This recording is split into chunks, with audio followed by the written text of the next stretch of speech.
All right. Good morning for me. We are in the dark moon, right in the thick of it, so no invoking, no magic, no talismans today. But I thought I'd take this opportunity to talk about some theory. I'm getting all my old lectures up little by little by little, and all the old Witches Primer podcasts, and there is a lot of information on there that you might find useful. So what we're going to talk about today has been discussed in those lectures, but a lot of you are new to what I do. And even those of you who know me well may have just barely gotten started with this phase of my work. I went dark. I went on a sabbatical for, I guess, almost 2 years. I don't know. And I'm literally picking up right where I left off. I just had done a beginning angel magic course and started the Psalms right when I left. So we're going to get through all 150 Psalms. That's right. And then we'll go on to some other stuff too. So,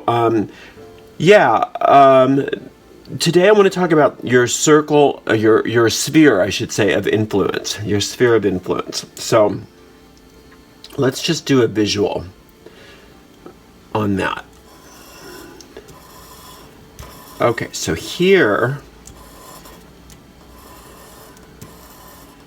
we'll say, oh, I thought I had a pencil. Here we go. So this is you.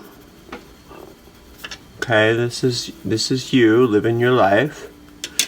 And this all in here is all the areas which you have influence over naturally.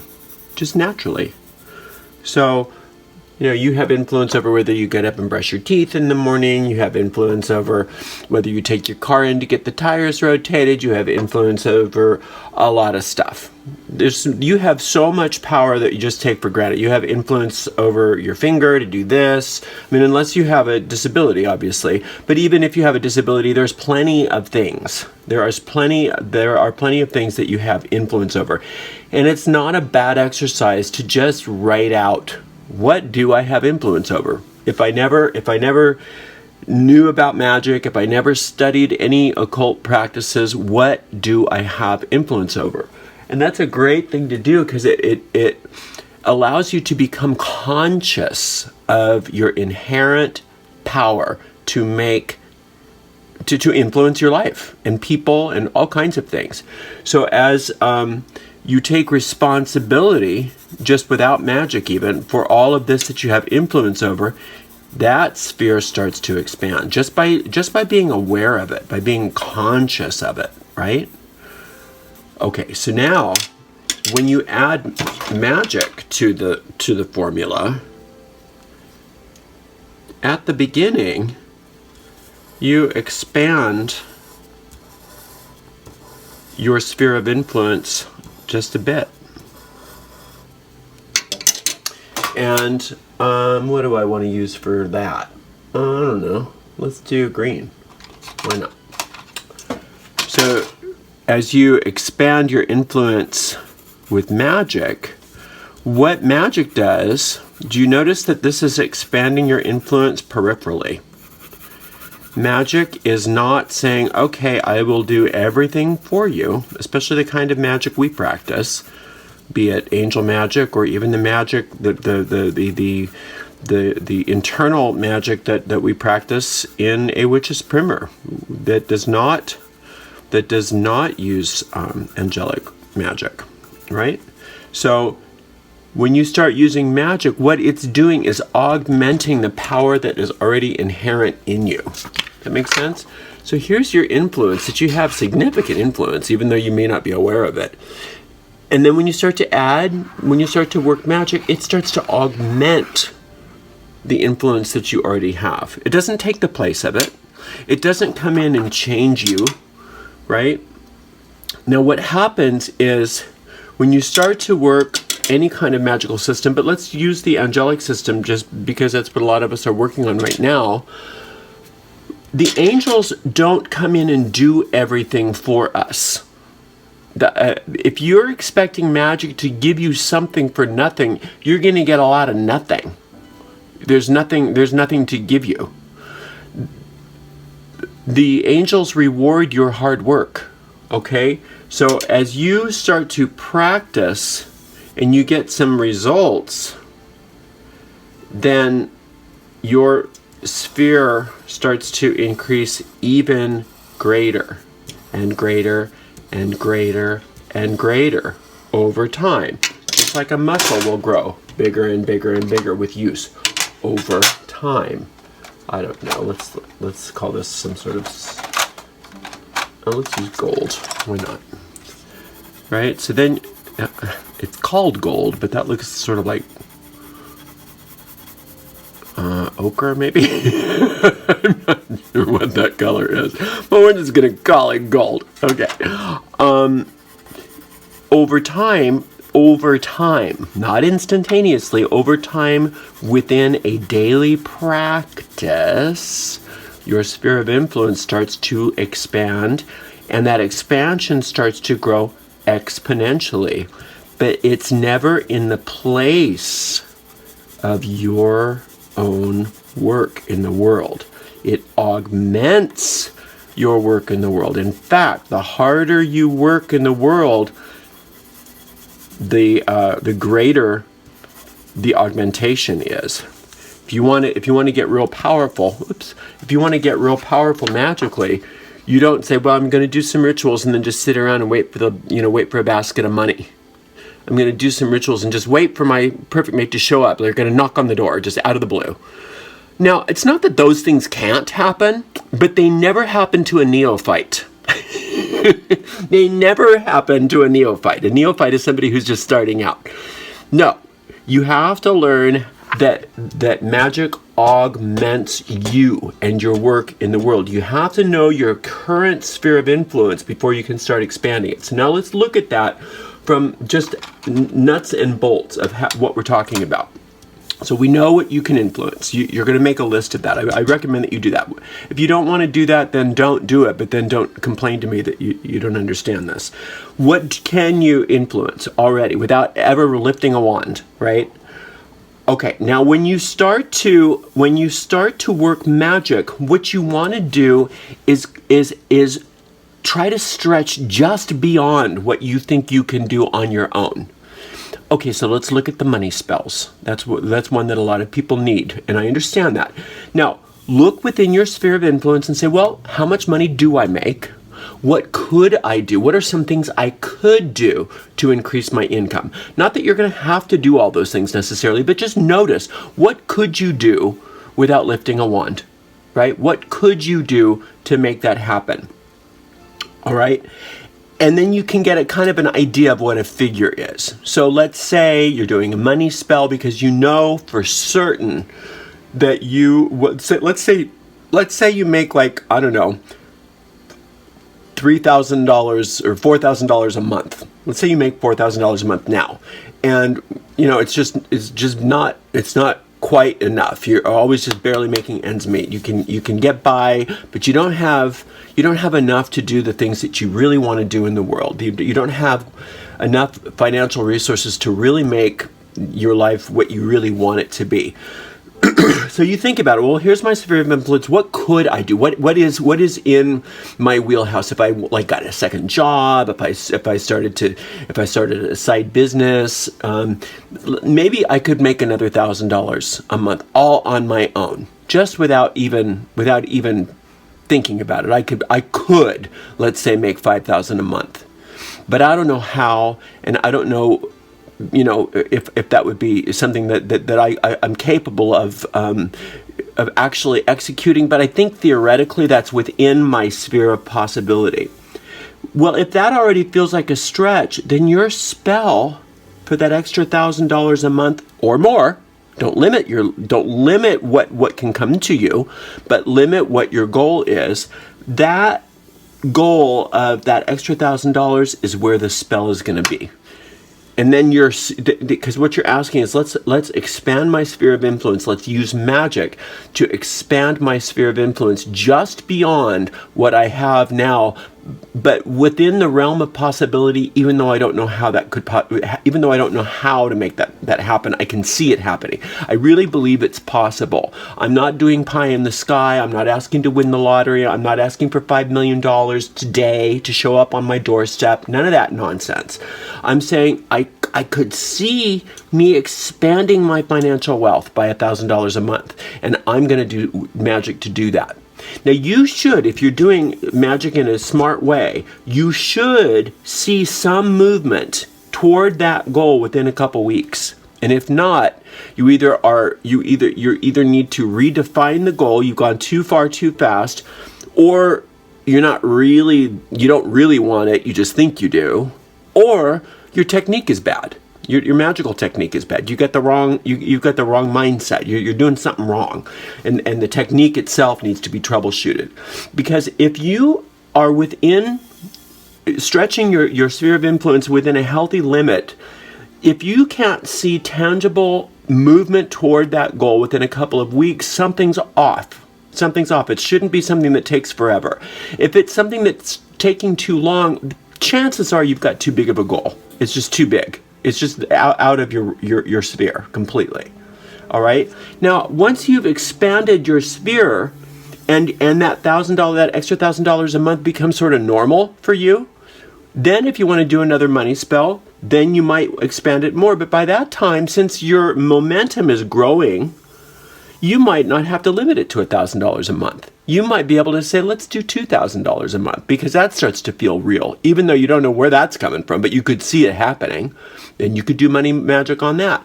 Little by little, growing your sphere, right? Same thing goes with health magic, right? You don't necessarily want to, unless it's an emergency. Now, if something's an emergency, if something's an absolute emergency and you have no idea how to get yourself out of trouble, don't worry about this. Don't worry about this. That's when the miracles are, that's when angelic magic really comes in handy. Angelic and psalm magic really comes in handy, because they will come in and do for us what we cannot do for ourselves. They will do that if we don't take them for granted. Otherwise, what they will do is help us to expand our sphere, to make ourselves more powerful. Because what we're doing when we're doing this kind of magic is not only expanding our sphere of influence on a practical level, we are expanding ourselves spiritually. So we become stronger spiritual entities. We become better people, for lack of a better term. So like with health, let's say we use we used the example of migraines the other day, so let's stick with that. Say you're plagued with migraines, and say that you tend to get a migraine every 15 days, okay? So within your sphere of influence, you seem to be able to be migraine-free for about 15 days. So maybe you could do a spell that you're going to be migraine-free for 20 days. For 20 days, and you're expanding that sphere of influence just a little bit. And once you got that 20 days, then maybe we'll start another one, and little by little, we expand that sphere of influence. Same thing goes with habits. Like, say you're a procrastinator. You're not going to do a spell to end procrastination. For one thing, how would you ever check that off your list, right? You're going to say, well, I think I can be procrastination-free for 1 day, so maybe I can do a spell to be procrastination-free for 3 days. If you're that much of a procrastinator. Ultimately, what I would like to see, if you're a procrastinator or any kind of habit, is to get to the point where you can do it so that you don't have that habit, you haven't participated in that habit for 30 days. So once you get that, not only can you check that off your list, but usually, if you've been able to overcome a habit for 30 days, oftentimes, I should say, not usually, oftentimes it's kind of stuck. The new thought form has taken hold, has taken root, and oftentimes that habit has been destroyed. But then, if you notice that you come back in, you start procrastinating again, you can go back and do another spell, right? For another 30 days or maybe 45 days this time, whatever. I'm not giving you formulas. You must do this for 3 days and that for 2 weeks. No, or $1,000. These are just arbitrary figures that I'm throwing out to demonstrate that you need to define where you are, where you want to be, and how to get there. So here's how we do that. Part 2. You want to have, oh, I don't want to use this ugly pseudo gold anymore. Let's use pink. Why not? Let's use a nice hot pink.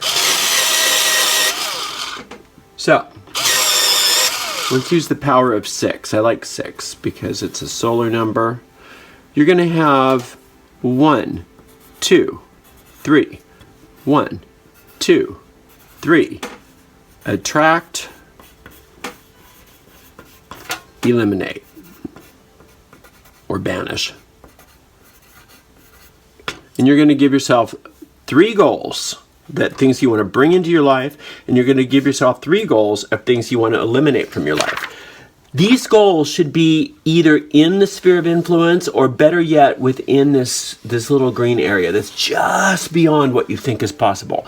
Don't venture here yet. This will come later, but go right here, right just beyond what you know is possible, and put those down where you're stretching yourself just ever so off, just ever so much, right? And then what you can do is make sure they are well-defined goals. Make sure they are well-defined goals. So, like I said, you don't want the goal of, I'm going to quit smoking. You could do that, but usually that's a failure. You're going to say, I'm going to quit smoking for a week. Or I'm going to quit smoking, better yet, for 30 days, if you can do that. Now, if that's not possible for you, then you're going to have to limit it so that you're within your realm. Let's say that's one of the things you're limiting. Maybe what you're wanting to bring in is your perfect mate. Well, maybe your perfect mate is a little beyond so far what your sphere of influence is. How about that I'm going to go on a date with somebody? I'm gonna meet somebody new and go on just a coffee date with them. Maybe that's a little bit beyond your sphere of influence, and that's something you can check off. How do you check off your perfect mate until you've lived with them for several years and really know? You don't know. Now, there's nothing wrong for doing a spell for a perfect mate, as sort of like, because occasionally we want to do the magic that defines our lifetime goals out in here. Yeah, there's nothing wrong with doing that, but we're not putting that on our lists. And we're not expecting to necessarily have it show up in 2 weeks. It can, but it's better for us to demonstrate to ourselves, to our deep minds, what success looks like. And the way that you can demonstrate what success looks like is to write down. Ooh, hello, hello. To write down your 6 goals, 3 to attract and 3 to eliminate, and start to expand your sphere of influence ever so slightly, little by little by little. What happens is it starts to pick up momentum. And if you're doing a regular magical practice, it's not something you just run to every so often. If you're really working, just like going to the gym, you're going to notice that this thing starts going, and it may be really, really slow at first, but then it snowballs. And after a while, you really are amazed with how much you can actually will to happen, right? Now, when that starts to happen, then is when you start to get those crazy things happening, where the money shows up on your doorstep, or where it looks like it's just like so far beyond what anybody could think is possible. But because it's only that way by illusion.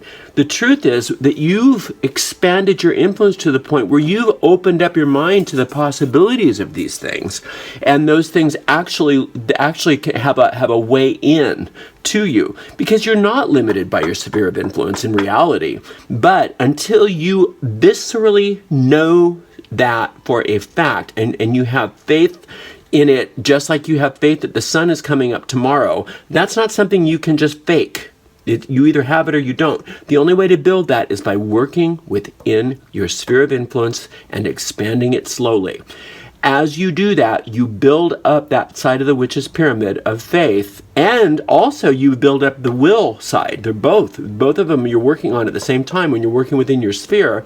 And that's when some of those absolutely outrageous things start happening. And and they're not happening by accident. They're happening because you have exercised, you have built this sphere, and you have expanded it and expanded it and expanded it. And sometimes those successes they'll shock you, and it's like, oh, how did that happen? Well, then you'll think back, oh, it happened because I've been working on it, not because it was sort of arbitrary, not because I won some sort of contest. They happened because I allowed my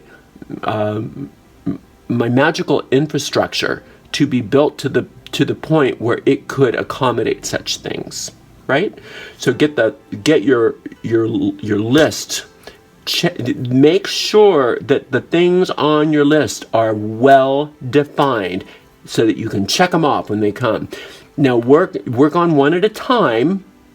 Don't do one spell for all 6, but keep all of these things kind of in the top of your mind as you go, because this is what can happen very frequently. You have 6 goals and you're working on one. Oftentimes, before that one, even sometimes before that one starts to manifest, those other 6 start to take care of themselves. They start to take care of themselves, especially once you have really started to build this success habit within your deep mind. It starts to override all those old failure habits. And then sometimes just writing it down on your list is enough, and you don't even have to do the spells for everything. I'm not saying that you should be lazy, but if you can check it off the list, don't go back and do a spell for it if it's already done. A lot of times you don't need that, because what's a spell?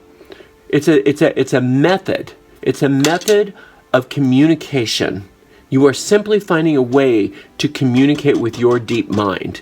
And it's through your deep mind that you contact the higher spheres and deal with things like deities and gods and goddesses and angels. All of that, they all exist not within your mind in that you made them up, but because when you go deep enough into your deep mind, that's where you can connect with the cosmic consciousness. That's where you can connect with both the celestial world and the underworld, And when you're dealing with angel magic, you're working with celestial beings.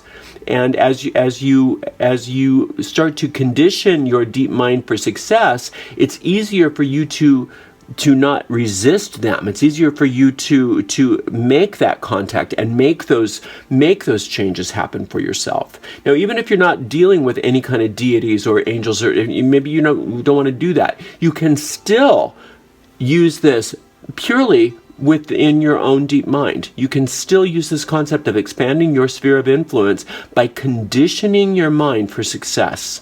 All right, and the more you condition your mind for success, the greater your sphere of influence can expand and grow. And it's just something you keep up with over and over and over again, and it's pretty amazing.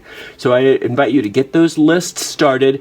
Once you check something off the list, we always recommend that you do some sort of gratitude ritual. Now, if you do Psalm magic, just do Psalm. All you do is you work Psalm 150. It's the built-in one. But you don't have to do that. Whatever it is, just make sure that you are expressing gratitude and praise, because that also puts a seed in your deep mind that, okay, we're going to do more of this stuff. We're going to do more of this stuff, right? So make sure that you acknowledge with gratitude and praise when something is checked off a list, and make sure that you immediately replace it with the next goal, so that you always are having 6 things on your list.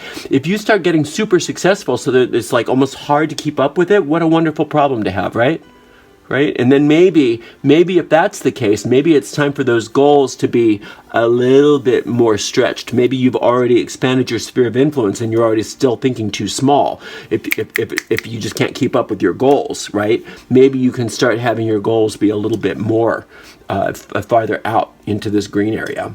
And let this, which is supposed to be gold, let this gold area start to take care of itself. This is the area where if you are doing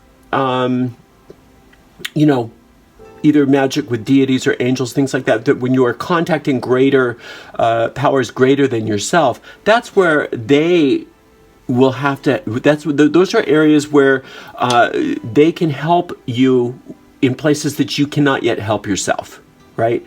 And this little green area is sort of like that middle ground where they come together. So if you think of this this part of the sphere as being something within that the angels can give you only, that you can't give yourself, and this purple sphere as being that which only you can give yourself, this green area is the place where you guys come together. That's that middle ground. And that's where you're trying to expand what you think is possible, and they're coming to support you in expanding that, right? Hopefully that makes sense. So use this concept of the sphere of influence. Always be wanting to stretch it, be stretching it. Keep that list and work. Do your work in the world. Don't just do magic and sit around and going, where is it? Where is it? No. Magic rewards your efforts. Think of magic as an amplifier, not a substitute. So let's say you have, you're able to. So let's say you're able to, when you're. Oh, I don't know. Let's say for money. Let's go back to money. Let's say if you work, if you do this amount of work, you're going to get this amount of money. Well, if you add magic to that, it's not that you're going to stop working and more money's going to come in. You're going to still work, but magic is going to start to show you opportunities that you would have never seen without it.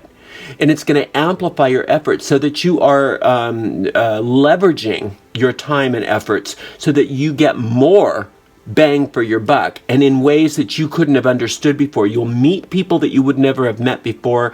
You'll have opportunities that would have never come to you before, right? But it's rewarding your hard work. It's amplifying your hard work. The more success that you want for a spell, work harder in the world in that arena to get there. If you're doing a spell for a perfect mate, but you're not going out and meeting people, then you're not going to be supported in that. But it will, if you're doing a spell to meet somebody, it will amplify what you're doing and make sure that you go to the right things. If you're going to, if you want to meet somebody and have new love in your life, you could do online, if that works for you, or you could start really being active doing the things you love to do. Because wouldn't that be a better place to meet a prospective mate, somebody that loves doing the stuff you love to do? So that will be your work in the world. I'm going to put myself out there. I'm just going to go out there and meet people. I'm going to go out there and do stuff I love. I'm going to be involved in activities I love doing. And I know that somehow, somewhere, I'm going to meet somebody and we're going to go have coffee. And I'll be able to check that off the list. Right? Because all I had was a coffee date.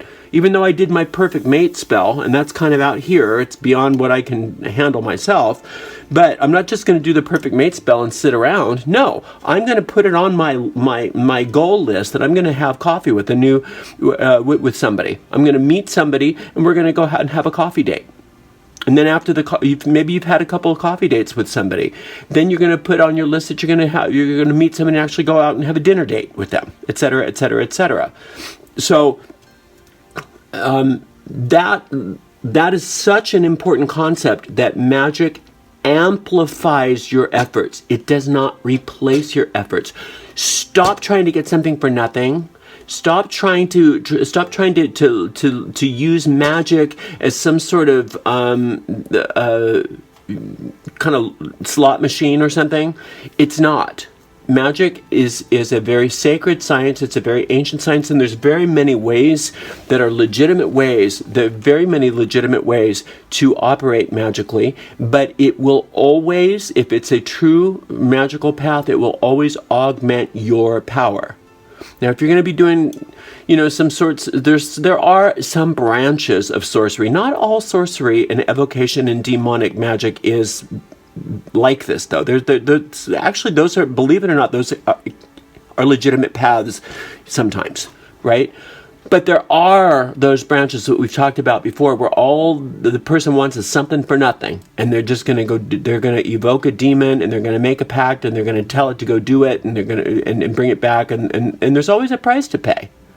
Now, there's a price to pay with any kind of magic, but isn't it nice to know that the only price that you have to pay for magic is by doing your work? You have to do your work in the realms of consciousness, meaning expanding your sphere of influence and learning how to accept success and learning how to accept that you deserve these things, all of that stuff that we talk about over and over again. You have to do your work in the realms of consciousness, but you also have to do the footwork. You have to go out in the world and do things. You have to go prove to your deep mind that you mean business in order for it to give up the goods. So let's say you've done a spell for that you want to go on a vacation that's just right in this green area, and you're like, okay, I know I can do this, but ooh. Well, one of the things you can do is make sure is if you don't have a passport, go get the passport. Right? Maybe you can afford to go get a couple bathing suits or something for if it's a resort trip or something like that. Go out and prove. Go out and prove to your mind that you have faith, that this is manifesting, that you can work in this green area. You can have this thing. It's not beyond your sphere. So, and then you do that work in the world. And if you need a little extra money and extra work comes your way, you better believe you're going to do that work. If it's come to you, unexpected or whatever, if it's come to you, you're going to do that work to make that extra money, because that's how your spell happens to be manifesting. Don't put a limit on there that no, unless somehow this cruise ticket just comes gift wrapped in the mail from a secret admirer from the universe, then I'm not doing it. No, that's not how it's going to manifest usually. I mean, it could. I mean, I've seen weirder things happen, but don't depend on that. Do what's in front of you to do. That's how you expand your sphere of influence. All right. Hopefully this was helpful. Get going on those goals and really start working that sphere, because you have a lot more potential than you realize. I love you very much. Talk to you soon. Blessed be.